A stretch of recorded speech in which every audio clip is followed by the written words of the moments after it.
Mais le psalmiste déclare, si l'Éternel n'était pas mon secours, mon âme serait déjà dans la demeure du silence. Il y a des personnes qui, pour une raison ou pour une autre, peuvent te faire croire que tu ne peux pas t'en sortir. Tu ne peux pas réussir. Aujourd'hui, je veux que tu comprennes une chose. Celui qui t'a appelé est fidèle. Dieu qui t'invite chaque jour à revenir vers lui. C'est pour que ton âme ne descende pas dans la demeure du silence. Combien de situations aujourd'hui voudraient te fermer la bouche? Combien de situations aujourd'hui voudraient t'amener à ne plus ouvrir la bouche, à ne plus rêver, à ne plus parler de mariage, à ne plus parler de joie, encore moins de rêve? Il y en a tellement. Tu les connais mieux que moi, mais cependant, le psalmiste dit, sans Dieu, j'aurais déjà été oublié. Sans Dieu, mon entreprise serait déjà oubliée. Sans Dieu, cette nation serait déjà embrasée. Mais l'Éternel a secouru ce pays. L'année dernière, nous avons fleuré le pays, mais Dieu nous a encore secourus. Combien de personnes aujourd'hui peuvent prendre conscience de la grâce et de la faveur de Dieu sur le Cameroun? Nous ne sommes pas un pays meilleur que ceux dévastés par la guerre. Nous ne sommes pas une nation aussi irréprochable que celles qui sont détruites par la guerre aujourd'hui. Mais Dieu nous a fait grâce. L'Éternel nous a secourus. L'Éternel a secouru les Camerounais. Que ce soit les forces de défense, que ce soit les citoyens. Chacun d'entre nous, d'une manière ou d'une autre, a dû faire face à cette adversité. A dû prier Dieu. Et Dieu nous a secourus.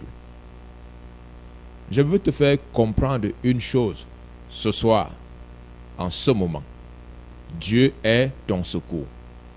Tout ce qui s'est levé dans tes entreprises, dans tes finances et même dans ta santé, et qui t'amène à croire qu'il n'est pas possible pour toi d'avancer.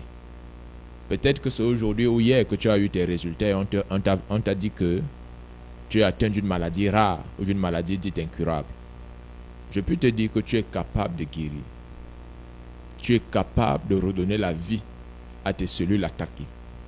Tu es capable de redonner la vie à tout ce qui en toi est mort. C'est possible. Il est important pour toi de changer de mentalité. Il est important pour toi de revenir vers Dieu et de lui faire confiance. Si l'Éternel n'était pas mon secours, il y a fort longtemps que j'aurais été oublié. Toi seul sais combien de fois tu as dit « Je ne t'oublierai jamais ». Cependant, tu as fini par oublier la personne. Cependant, tu as fini par oublier cette chose. Alors, je vais t'inviter à comprendre une seule chose aujourd'hui. L'oubli est naturel aux hommes. Mais cependant, je vais t'amener à oublier aussi les offenses que tu as subies. À oublier aussi les situations qui créent de l'embouteillage dans tes pensées.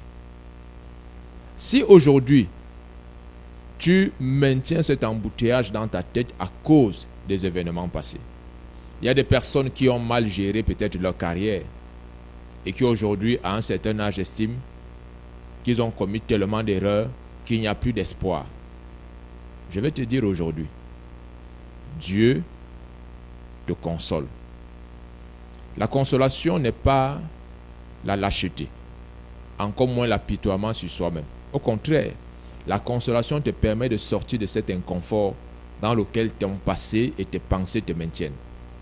Si tu ne comprends pas ce que Dieu est en train de dire ou ce que Dieu veut faire avec toi, tu n'y arriveras pas. Peut-être que tout ce qui t'est arrivé, tes mauvais choix, tes mauvaises décisions, t'ont permis de réaliser aujourd'hui que sans Dieu, tu ne peux rien. Que sans Dieu, tu n'iras pas plus loin. Alors je vais t'encourager ce jour à ouvrir ton cœur vers Dieu. À ouvrir ton cœur vers Dieu. Celui qui t'a appelé n'a pas changé. Tu es le choix de Dieu. Tellement de pensées te font la guerre aujourd'hui. Tellement de situations te font la guerre aujourd'hui. Au point où tu commences à douter de qui tu es réellement. Tu n'es pas venu sur terre pour accompagner les autres. Tu n'es pas venu sur terre pour ressembler aux autres. Combien de déceptions ont voulu te fermer la bouche? Cependant, tu as continué de rêver. Combien de maladies ont voulu t'anesthésier? Cependant, tu as continué de vivre. Pourquoi penses-tu que ce que tu es en train de traverser présentement, en ce début d'année, devrait te paralyser? Je vais te dire une chose, bien-aimé. Rien ne doit t'empêcher d'aller de l'avant. Aussi longtemps que tu respires, la grâce de Dieu repose sur toi. Aussi longtemps que tu es sur terre, la faveur de Dieu se manifeste dans ta vie. Et ce soir en particulier, toi qui peux être dans un taxi en train de m'écouter, je vais te dire une chose, ne prends pas cette décision. La décision de te suicider, la décision d'abandonner, la décision de te dire, mieux je m'en vais faire autre chose. Insiste. Insiste dans ton projet, il va réussir. Insiste dans ton ménage, il va réussir. Insiste sur tes enfants, ils reviendront sur le bon chemin. N'abandonne pas si facilement. Ne renonce pas si facilement à suivre Jésus. Voici ce qu'il dit le verset 18. Quand je dis mon pied chancelle, ta bonté, ô Éternel, me sert d'appui.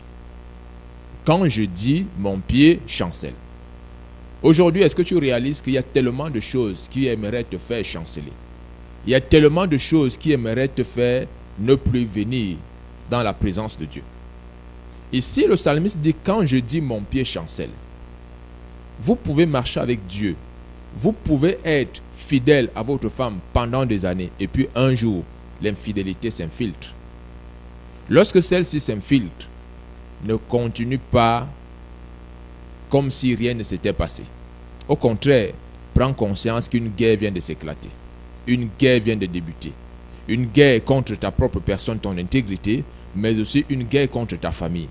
Et en ce moment, si tu veux réussir à triompher, tu dois t'appuyer sur la bonté de l'Éternel. Parce que voyez-vous, les hommes pour une erreur vont oublier tout votre bien. Les hommes pour une faute vont oublier tout ce que vous avez fait pour eux. Tout ce que vous avez fait pour eux. Et il n'est pas question pour vous de chercher que les hommes acquiescent ce que vous faites, que les hommes soient là pour vous soutenir. Il est question pour vous de vous relever. Encouragez-vous vous-même. Relève-toi. Voilà ce que dit l'Éternel. Voilà ce que dit l'Éternel. Quand je dis mon pied chancelle, combien de fois, toi qui es responsable à l'église, il t'est arrivé de chanceler? Combien de fois, toi qui es responsable à l'église, il t'est arrivé de soutenir ceux qui chancellent? Je vais vous dire une chose. Si vous ne soutenez pas celui qui chancelle, il ne s'affermira pas. Car vous êtes un instrument de la bonté de Dieu. Ne soyez pas un instrument destructeur. Ne soyez pas une personne qui assomme celui qui est par terre. Ne soyez pas une personne qui achève le frère ou la sœur qui est tombé. Oh, quelle église aujourd'hui! Est-ce que toi qui es en train d'écouter cette parole aujourd'hui, tu peux entrer en toi-même et te dire, mon travail à moi n'est pas d'achever le frère. Mon travail à moi n'est pas de condamner le frère. Mon travail à moi, c'est d'encourager. Parce que notre adversaire rôde. Notre adversaire rôde. Vous pouvez mener une vie de sanctification intègre pendant 5 ans, pendant 10 ans. Et puis la 11e année, vous vous retrouvez dans la fornication. Et vous avez l'impression que non, c'est la première et la dernière fois, alors que ce n'est que le commencement. Et quand cela se reproduit pour la 10e fois, vous dites non, cette fois-ci alors c'est la dernière fois. Mais ce n'est que l'avant-match. Que faire lorsque une chose comme celle-là réapparaît dans votre vie, alors que vous l'avez vaincue il y a de cela 10 ans? Elle ressurgit et elle tend à vous faire croire que vous n'êtes pas enfant de Dieu. Voilà donc des pensées qui créent de l'embouteillage dans la tête de beaucoup de croyants. Et toutes ces pensées sont de nature à vous retirer la paix et la joie.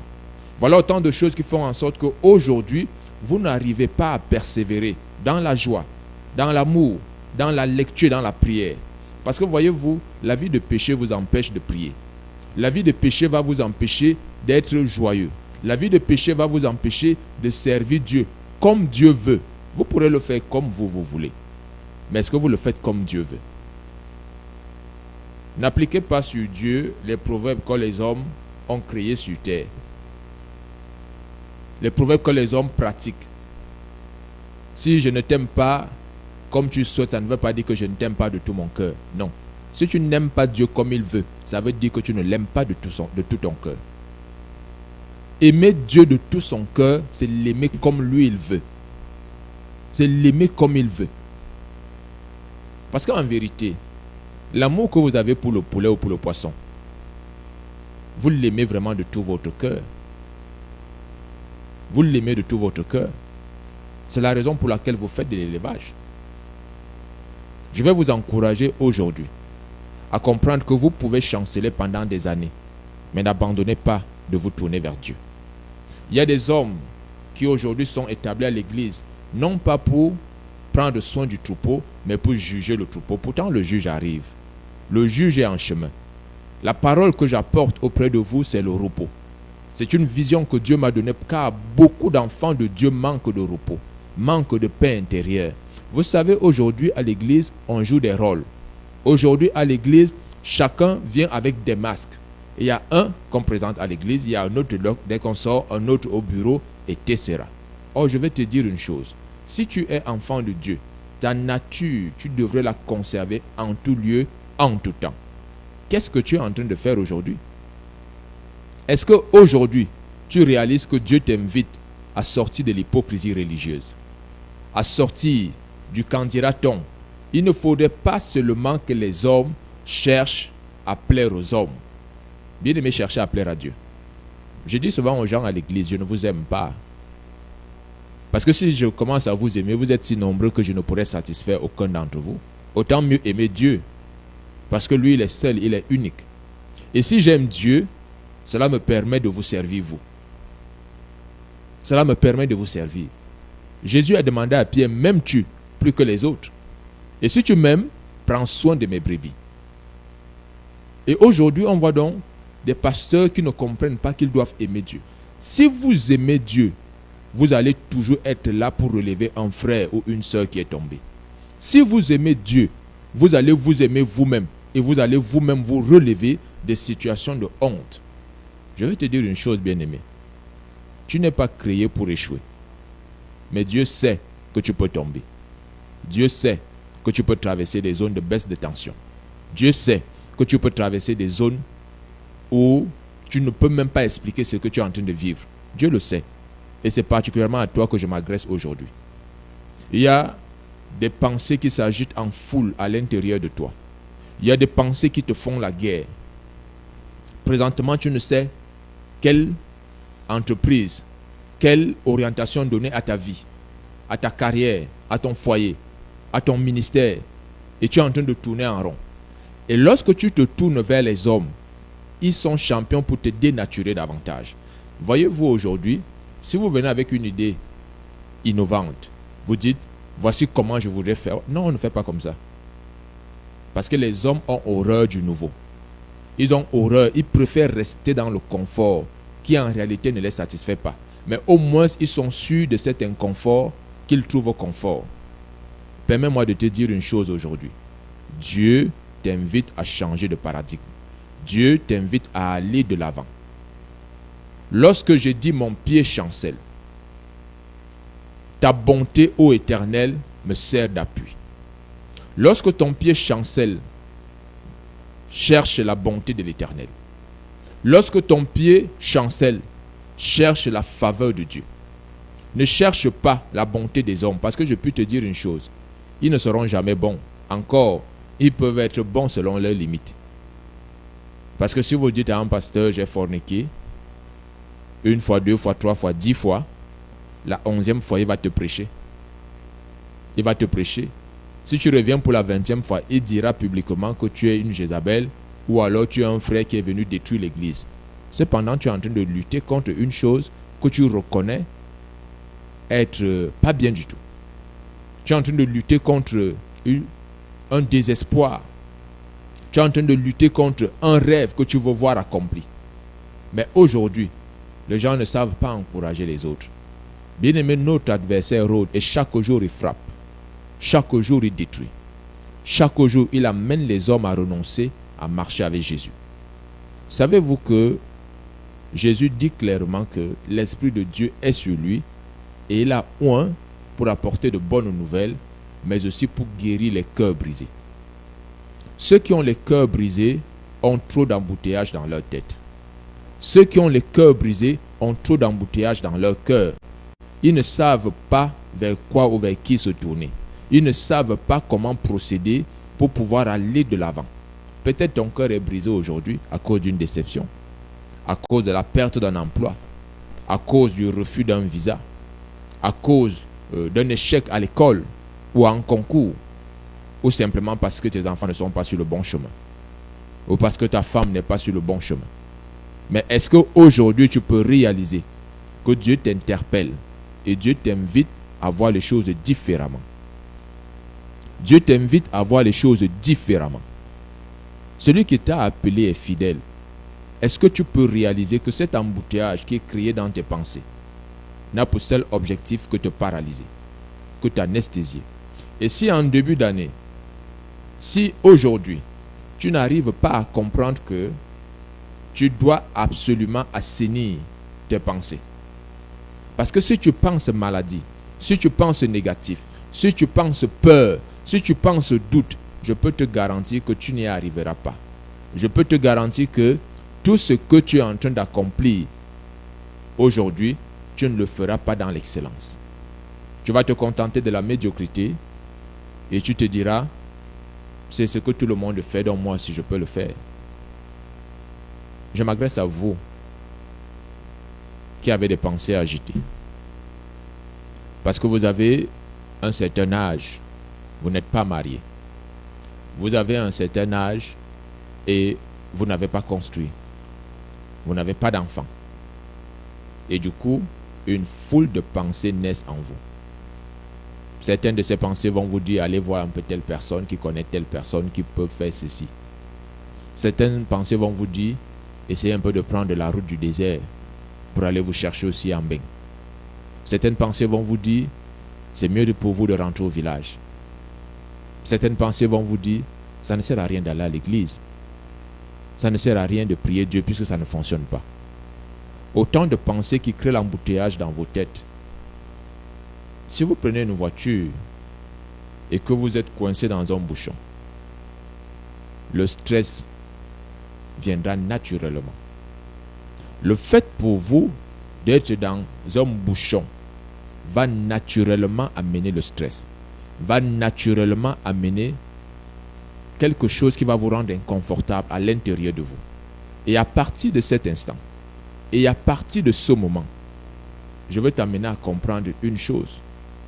La vue d'un agent de sécurité, la vue d'un policier, simplement va t'amener une consolation. Parce que tu vois un agent de sécurité, tu te diras, maintenant nous sortons de l'embouteillage. C'est de la même manière que je vais t'amener à chercher les consolations de l'Éternel. En cherchant la parole de Dieu, en allant fouiller dans la parole de Dieu, je peux te garantir que tu trouveras des paroles qui vont t'amener à désengorger les mauvaises pensées qui tendent à te paralyser. Les mauvaises pensées qui tendent à t'influencer. Les pensées de peur. Quelqu'un m'a dit il y a quelques jours, pasteur, mes toilettes sont envahies de fourmis magnans. Et ces fourmis magnans veulent déjà entrer dans la maison. On m'a dit au village que quand tu vois ça, c'est la sorcellerie. Pasteur, que faire? Je lui ai dit, tu as le choix entre suivre l'enseignement de Dieu ou alors suivre ce qu'on t'a dit au village. Voyez-vous, lorsque vous venez à l'église, lorsque vous vous tournez vers Jésus avec ce genre d'a priori, vous serez confortablement dans l'inconfort. Parce que toute situation, vous allez l'analyser à l'aune de ce qu'on vous a dit au village. Vous allez analyser les événements et les situations que vous traversez, non pas par rapport à la parole de Dieu, qui elle peut vous consoler, qui elle va vous consoler. Vous irez chercher des choses qui vont davantage vous stresser, des révélations ou alors des connaissances empiriques qui ne vous serviront pas à grand chose. Permets-moi de t'encourager aujourd'hui. Sors de cette façon de penser. Sors de cette façon d'agir. Ta bouche est un instrument que Dieu va utiliser pour te libérer. Je sais que vous aimez lorsqu'on prie pour vous. Mais ce soir, j'aimerais que tu pries avec moi. Et si vous avez besoin de prières, de conseils, ou même d'église, ou persévérer, contactez-nous au 6 98 14 95 26. C'est un numéro WhatsApp. 6 98 14 95 26 ou au 6 70 08 75 39. Au 6 70 08 75 39. Contactez-nous et nous ferons un plaisir de prier avec vous, de vous écouter, mais aussi de vous conseiller, afin que vous sortiez de cette paralysie dans laquelle vous êtes depuis des années. Votre vie tourne en rond. Chaque année, vous avez des projets, mais chaque année, vous ne réalisez aucun projet. Chaque année, vous commencez et vous vivez chaque jour comme le dernier, parce que vous n'avez aucun projet. Quel que soit l'endroit où vous vous trouvez, je puis vous dire, retrouvez-nous au terminus Mimboman, où se situe notre chapelle. Je poursuis et je termine en vous disant ceci. Quand les pensées s'agitent à l'intérieur de vous, les consolations de l'Éternel vous rendent quoi? La paix. Vous rendent la joie. Les consolations de l'Éternel peuvent te sortir de cette agitation interne. Et voici une parole que j'aimerais te donner aujourd'hui. Dans le livre d'Ésaïe, Ésaïe 46, le verset 4, il est écrit. Ésaïe 46, verset 4, il est écrit. Jusqu'à votre vieillesse, je serai le même. Jusqu'à votre vieillesse, je vous soutiendrai. Je l'ai fait. Je veux encore vous porter, vous soutenir et vous sauver. Dieu te dit ceci. Pendant que tu es en train de te poser tellement de questions, si demain tu dois aller à l'église, contactez-nous. Si demain tu dois encore prier, si ce soir même, il est encore important pour toi d'ouvrir la Bible, ouvre-la, bien-aimé, et va lire ce verset. Dieu te dit, jusqu'à votre vieillesse, je serai le même. Jusqu'à votre vieillesse, je vous soutiendrai. Dieu est en train de te dire que jusqu'à ta vieillesse, il va encore te porter. Il veut le faire, c'est sa volonté. Cette volonté qui ne dépend pas de tes actions. Cette volonté qui ne dépend pas de ta sainteté, qui dépend de l'œuvre accomplie par Jésus-Christ à la croix. Adosse-toi sur l'œuvre de la croix et relève-toi, vaillant soldat. Et relève-toi, brave femme. Tu n'es pas ce que les gens disent que tu es. Tu es enfant de Dieu. Tu n'es pas un pauvre pécheur parmi les pécheurs. Tu es racheté. Tu es juste. Tu es béni. Tu es pardonné. Dieu t'a pardonné hier. Pourquoi crois-tu qu'aujourd'hui ne va pas te pardonner?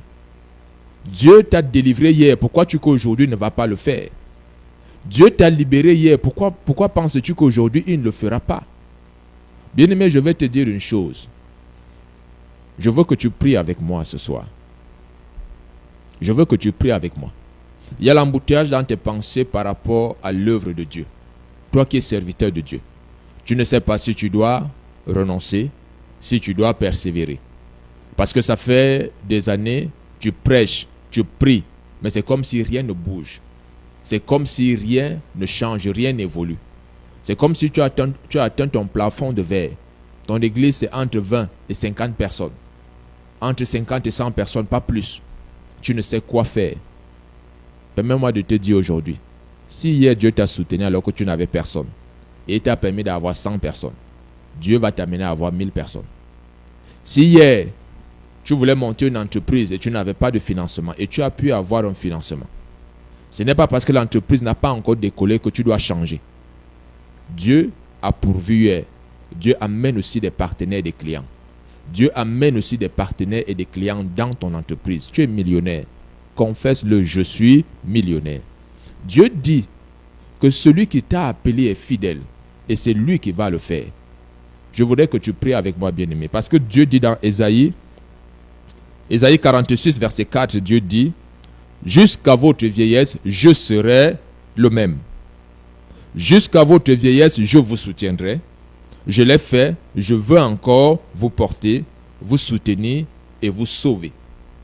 Dans cette parole, tu as l'assurance de la vieillesse. Dans cette parole, tu as la garantie d'avoir une vieillesse heureuse dans le repos et non dans l'agitation, et non dans les craintes, et non dans des batailles inutiles. Bien-aimé, tu n'as pas été créé pour vivre dans le stress permanent. Dieu t'aime. Je veux que tu pries avec moi ce soir. Tu vas déclarer: Seigneur Jésus, je veux te dire merci parce que tu n'as pas changé. Ta parole déclare que si nous sommes infidèles, tu demeures fidèle. Je veux te rendre grâce et gloire parce que ta fidélité a dépassé le calcul des tombeurs des justes. Ta fidélité a dépassé le calcul des sorciers. De toutes ces personnes qui voulaient voir mon âme dans la demeure du silence, ta fidélité a surabondé. Et je veux te reconnaître comme mon secours. Tu es mon Ébenézer, Jésus. Tu es le rocher de mon salut, Jésus. Jusqu'à ma vieillesse, tu me soutiendras encore. J'ai cette assurance et j'ai cet espoir qui me dit: mes meilleurs jours sont devant moi. Mes meilleurs jours sont devant moi. Je parle à mon corps. Mon corps obéit à ma parole. Mon corps, soumets-toi à ma parole. Je suis en bonne santé. Au nom de Jésus-Christ. Je suis guéri. Au nom de Jésus-Christ. Je m'adresse à toi, douleur. Je m'adresse à toi, mal de dos. Hernie discale. Je t'ordonne de disparaître maintenant au nom de Jésus. Je t'ordonne de disparaître maintenant au nom de Jésus. J'invoque dans ma vie des temps de rafraîchissement. Que la faveur de Dieu descende sur moi et sur ma maison. Que la faveur de Dieu repose sur moi et sur ma nation. Que la faveur de Dieu repose sur moi et sur cette chaîne de radio Capital FM. Que la faveur de Dieu repose sur moi et sur ma postérité. Seigneur, tu as dit: lorsque des pensées s'agitent en foule à l'intérieur de moi, tes consolations me donnent la paix et la joie. Et je déclare ce soir que ta parole désengorge mes pensées. Je sors des pensées de sorcellerie. Je sors des pensées de malédiction. Je sors des pensées de limitation. Je déclare que j'avance au nom de Jésus. J'accomplis des grandes et belles choses au nom de Jésus-Christ. Je suis béni. Je suis pardonné. Je suis racheté.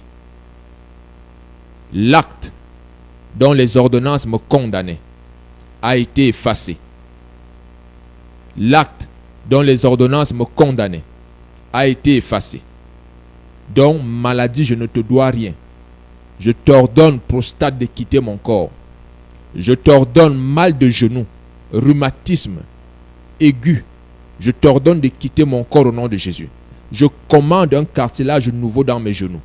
Je commande un cartilage nouveau dans mes artères, dans mes chevilles, dans mes poignets, au nom puissant de Jésus-Christ. Seigneur, je te dis merci. Parce que tu n'es pas un homme, tu es fidèle.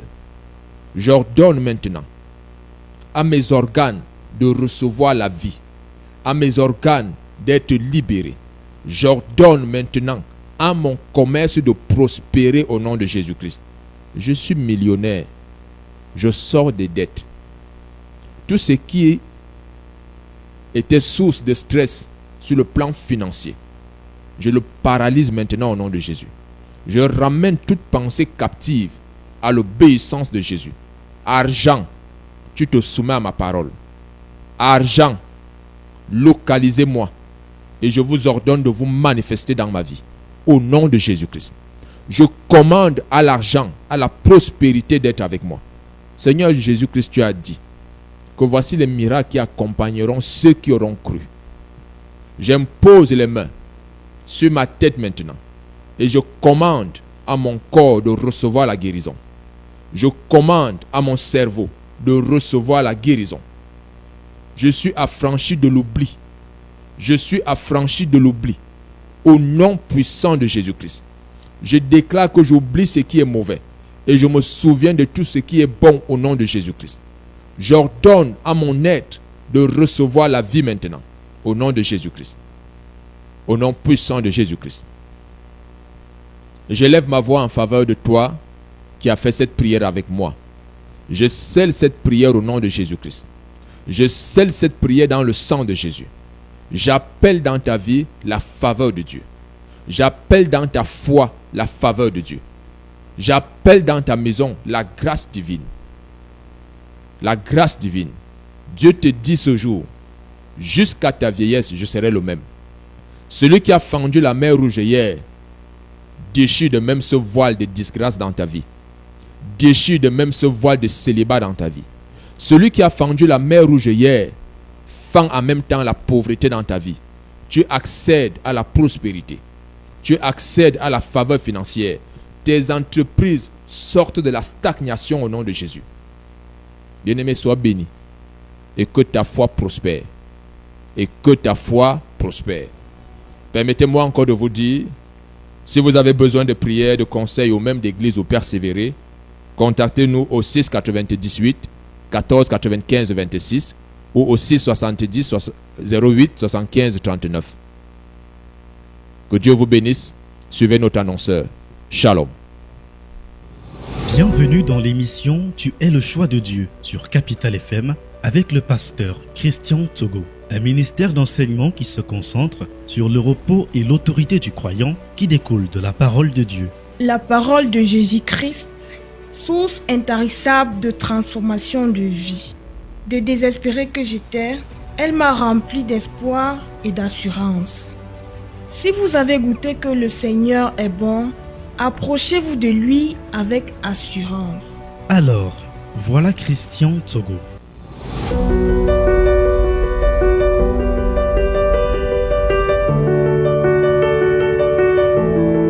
Nous espérons que ce message vous a béni. Notre ligne téléphonique est ouverte au 6 98 14 95 26 ou au 6 70 08 75 39. Appelez-nous maintenant car Dieu vous a choisi. Pour toute préoccupation liée à ce programme ou si vous avez